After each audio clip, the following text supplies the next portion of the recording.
ओम शांति। तो कल हमने बाबा की वाणी सुनी थी, जिसके अंदर हमने समझा था कि महिमा नहीं सुननी है लेकिन महान बनना है। और ये वाणी चली थी जब शिवरात्रि करीब करीब थी, नजदीक थी। तो बाबा इस वाणी के अंदर शिवरात्रि से रिलेटेड बातें बता रहे हैं कि अभी शिवरात्रि का जो पर्व आ रहा है उनको और भी धूमधाम से मनाना है, बड़े उमंग और उल्लास से परिचय देना है, क्योंकि बाप के परिचय में बच्चों का परिचय भी आ जाता है। बच्चे बाप का परिचय देंगे तो बाप फिर अव्यक्त में बच्चों का परिचय, बच्चों का साक्षात्कार आत्माओं को कराते रहेंगे। तो इस शिवरात्रि पर कुछ नवीनता करके दिखानी है। क्या नवीनता करेंगे? तो बाबा ने कहा अब तक जो भाषण किए हैं ना, वह यथा योग यथा शक्ति तो करते रहते हो, लेकिन अब खास शक्ति रूप से भाषण करने हैं। शक्ति रूप का भाषण क्या होता है? ललकार करना। शक्ति रूप का भाषण क्या होता है? ललकार करना। क्या ललकार करेंगे?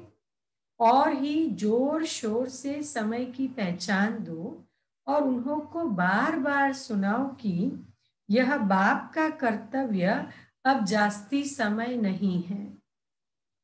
कुछ तो हाथ से गवा दिया, लेकिन जो कुछ थोड़ा समय रहा है उनको भी गवा न दो।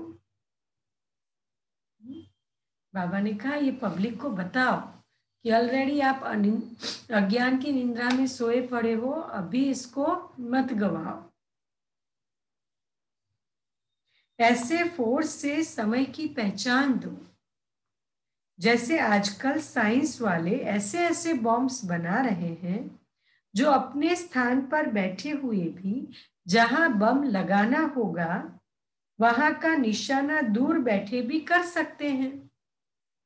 तो साइंस की शक्ति से तो श्रेष्ठ साइलेंस है। श्रेष्ठ है ना? साइंस से श्रेष्ठ साइलेंस।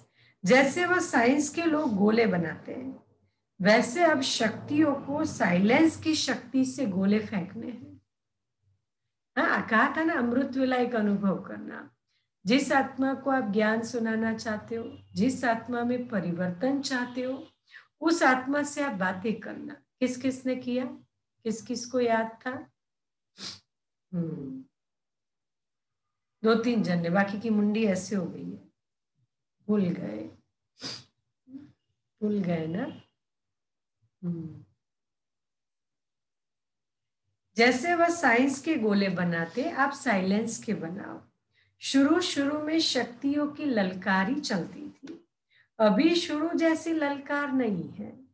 अभी विस्तार में पड़ गए हैं। विस्तार में पड़ने से ललकार का रूप गुप्त हो गया है। बहुत सारे विस्तार करते, प्रकंपन नहीं आते। देखो वैसे भी जितना आप साइलेंस रहोगे ना, उसका एक बहुत अच्छा अभ्यास होता है, और उससे जो भी आत्माएं हमारे पास आती है उसको कुछ लेके जाती है।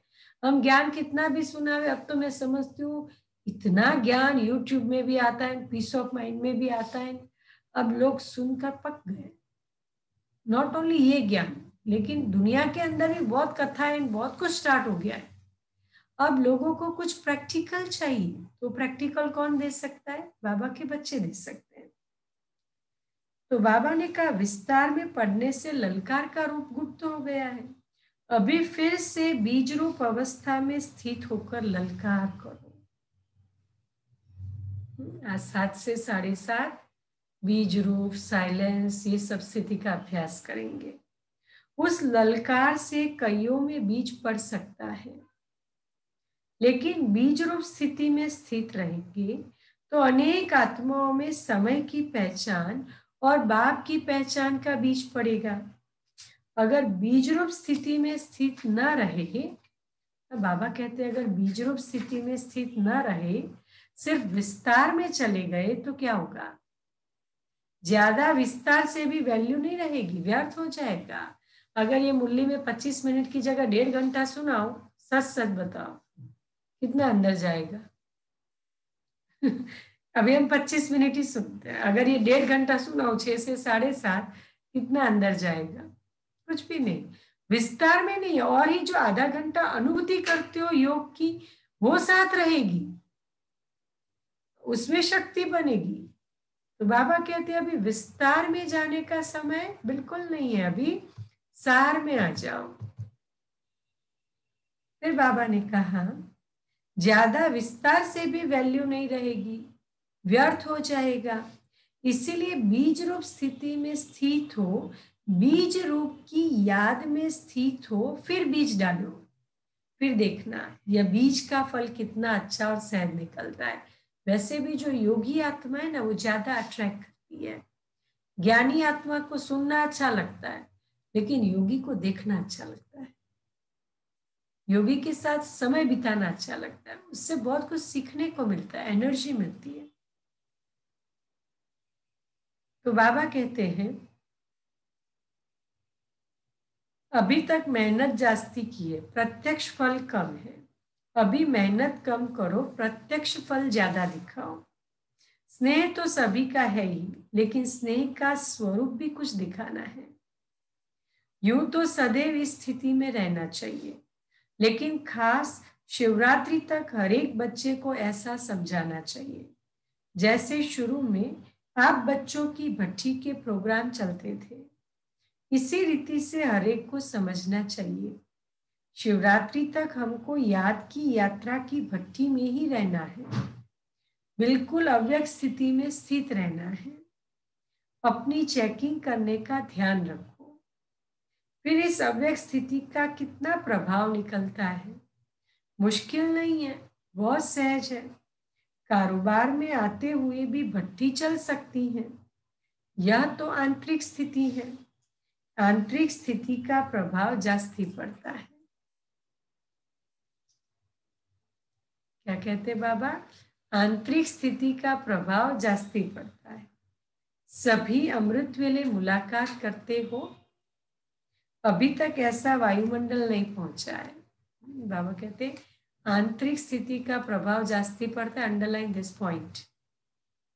हम समझते हैं ये भी ना ज्ञान को समझ ले, इसलिए हम बीच बीच में बोलते जाते हैं। ये समय सुनाने का नहीं, स्थिति बनाओ।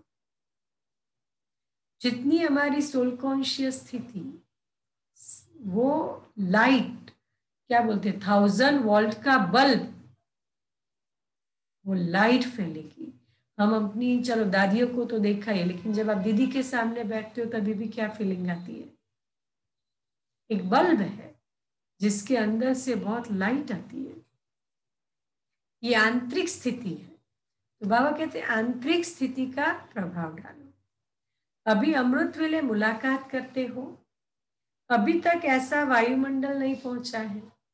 अब तक मधुबन वालों ने भी स्नेह का सबूत नहीं दिया है। चारों ओर से बहुत कम बच्चे हैं जिन्होंने स्नेह का सबूत दिया है।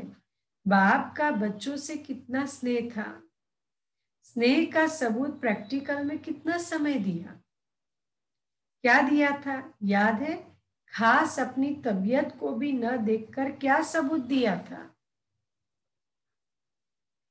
अपनी शारीरिक स्थिति को न देखते भी कितना समय खास सर्चलाइट देते थे, कितना समय स्नेह का सबूत दिया। आप कहते थे शरीर पर इफेक्ट आता है, लेकिन बाबा ने अपने शरीर को देखा, यह स्नेह का सबूत था।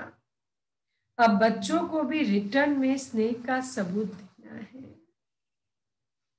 बच्चों को भी रिटर्न में स्नेह का सबूत देना है। जो कर्म का करके दिखाया वही करना है। अमृत वेले जैसे साकार रूप में करके दिखाया, वैसे ही बच्चों को करना चाहिए। नहीं तो अब तक यही रिजल्ट देखी। इस बात में अपने दिल को खुश कर लेते हैं, उठे और बैठे। अमृत वेला उठ गए, बैठ गए, चलो ना, बैठते तो है ना, लोग तो सोते रहते हैं, एटलीस्ट हम उठ के तो बैठते, इतना तो करते हैं। आप ही मियाँ मिट्टू बाबा। एक बार की बहुत सुंदर बात, एक बार सब टीचर्स की क्लास थी, तो चंद्रिका दीदी बहुत स्ट्रॉन्ग क्लास ले रही थी। चंद्रिका दीदी कहती आपके क्लास के स्टूडेंट तो सो रहे, कितनों की आंखें बंद है, क्या तूने ऐसी क्लास कराई है, ऐसा सिखाया है? वो बहन ने बहुत सहजता से जवाब दिया, बहन ये तो बोलो सब आते तो है। तो दीदी कहती है जिसकी टीचर में ही ये है वो उनमें क्या आएगा, वो टीचर बड़े इजीली कह देती है। तो ये भी जब बाबा बोले कि हाँ अमृत वेला, अरे सब तो सो रहे हैं उठ के बैठते तो है, ये तो सोचो, ये लक्ष्य नहीं होना चाहिए उठे और बैठे, ऐसा तो नहीं है ना। लेकिन वह रुआ शक्ति स्वरूप की स्मृति नहीं रहती। शक्ति रूप के बदले क्या मिक्स हो गया है, सुस्ती। सच्ची सच्ची बोलना, अमृत वेला किसको ऐसे ऐसे होता है? रमीला बहन कहती है मुझे नहीं होता, और किसको होता है? किसी को नहीं होता, सब एक्सपर्ट है। या अमृत वेला उठते ही नहीं है जो ऐसा ऐसा हुए। उठते ही नहीं है जो मालूम हो नोडिंग क्या होती है। हमारी तो सुबह ही 6 बजे होती है। हमारी शिवानी कहती है सम टाइम होता है, कभी कभी होता है। बाकी कई बार ये भी देखा गया है कि अमृत वेला उठते हैं, बाबा के सामने बैठते हैं, जागृत होके भी बैठते हैं। जब धीरे धीरे युष्ट हो जाते हैं, कभी शरीर में बहुत थकान है तभी नोडिंग होती है, बाकी बैठते हैं। लेकिन वो एक स्थिति नहीं होती है, बैठे हैं बस, बस अच्छा लग रहा है, नियम बन गया है, अच्छा लगता है बाबा को देखते रहना। कुछ भी बज रहा है या कोई तो फिर मोबाइल चालू कर देंगे, तो कुछ तो बज रहा है, बजने दो, कुछ तो चल रहा है, चलने दो। अच्छा 4 बजे ठीक है, फिर योग किया, 4:30, अभी 10 मिनट और बैठ लेती हूँ, 4:45 हो गया, चलो अभी खड़ा हो जाओ। और कुछ लोग अमृत वेले उठने के साथ 4, 4:15 हुआ, तो अभी 4:30 फिर मैं चाय रखूंगी, ठीक है, अभी 4:30 होने में देर, थोड़ी देर बैठो फिर चाय रखती हूँ, फिर 4:30, अच्छा अभी फिर थोड़ी देर लेटना है ना, ठीक है, 4:45 होने दो, फिर लेट जाती हूँ। ये भी चिंतन है, ये भी चिंतन है, ये माया की रॉयल रूप है। तो बाबा कहते हो रुआ वो शक्ति नहीं रहती है, नॉट नेसेसरी कि every time we are aware. कोई कोई बहुत सुंदर मैसेज दे रहे हैं, दीदी मेडिटेशन के टाइम का पता ही नहीं चलता, ये भी एक अच्छा अनुभव है। पर ये बाबा जो सुना रहे वो बाबा मैं कह रही हूँ कि रूहाब और शक्ति रूप के बदले सुस्ती मिक्स हो जाती है। तो सुस्ती मिक्स होने से मुलाकात करते हैं लेकिन लाइन क्लियर नहीं होती है, बाबा से कैच नहीं करते हैं, इसीलिए मुलाकात से जो अनुभव होना चाहिए वह नहीं कर पाते। मिक्सचर है। यहां शुरू करेंगे तो मधुबन वासियों को देख सब करेंगे। मधुबन निवासी जो खास नहीं है उनको खास सेक्रीफाइस करना है। स्नेह में हमेशा सेक्रीफाइस किया जाता है। स्नेह क्या मांगता है, त्याग मांगता है ना, बलिदान मांगता है। किसी के स्नेह में हम कितनी आदतें बदल देते हैं, किसी के प्यार में हम बिल्कुल बदल जाते हैं। तो लव मीन्स सेक्रीफाइस। तो बाबा के प्यार में मैं आत्मा मेरी आलस्य को सेक्रीफाइस करूं, बाबा के प्यार में मैं आत्मा मेरी बहानेबाजी को सेक्रीफाइस करूं। कल की मुरली याद है ना, जो कल इसी मुरली के कनेक्टेड में चली थी, 6 फरवरी का अगला हिस्सा, बहाना याद है ना, बहाना, कहलवाना और मुरझाना, ये 3 बातें छोड़ देनी, पता है सबको। फिर त्यागी, तपस्वी और बिल्कुल वैरागी, 3 बातें छोड़ो, 3 बातें धारण करो। और बाबा ने विशेष ये जो मुरली चलाई आज, बीज रूप स्थिति में स्थित होके ललकार करो, आंतरिक स्थिति से सेवा करो, साइलेंस के गोले फेंको और साइलेंस द्वारा कुछ मिरेकल करके दिखाओ। ठीक है, तो इतना करेंगे ना। ओम शांति। अभी योग में बैठेंगे।